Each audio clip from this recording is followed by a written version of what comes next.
Hello, magandang buhay mga kabakeks. For today's video nga ay gagawa tayo ng pizza, homemade pizza.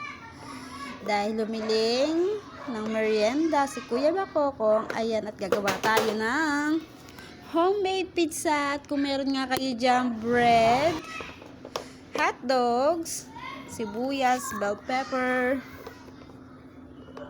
tidbits or pinya, tomato sauce at egg.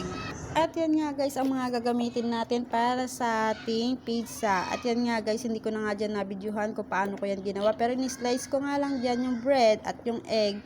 Nagbati lang ako, in-scramble ko lang at nilagyan ko lang ng konting pampalasa at hinalo-halo ko lang.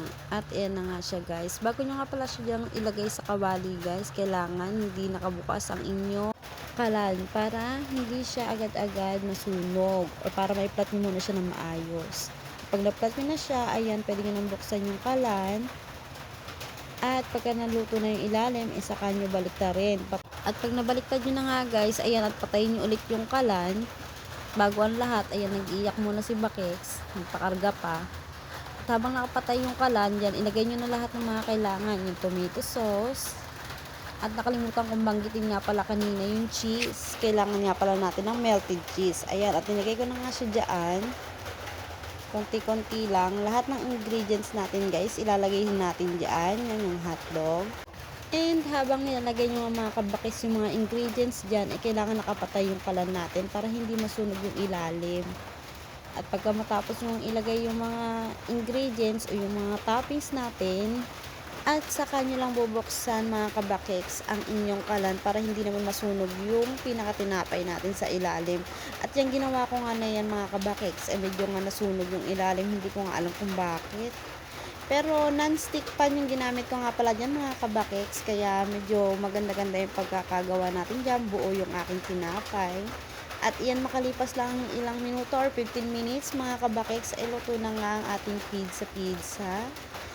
Ayan, at na-request nga lang yan ni Kuya Bakokong. Napakahilig ng bata na yan dyan sa pizza. Nakakatuwang at kinakain niya nga yun kahit na may mga ganyan-ganyang gulay. At iyan na ang ating finished products mga kabakeks. At habang bino-voice over ko nga ito mga kabakeks, parang gustong-gusto ko nga naman gumawa ulit ng pizza. At kaya kung meron nga kayong mga leftover dyan mga kabakeks, ay ayan, gawin nyo na ang ating pizza homemade. Bukod sa madali at simple lang gawin, hindi ka naman gagastos ng malaki. May instant merienda ka na. Pang merienda sa mga bagets nating bakokong at bakekang. At sureness na makugustuhan nila yan mga kabakeks. Tulad yan ni Kuya Bakokong at sarap na sarap. So, yun lang mga kabakeks. Bye!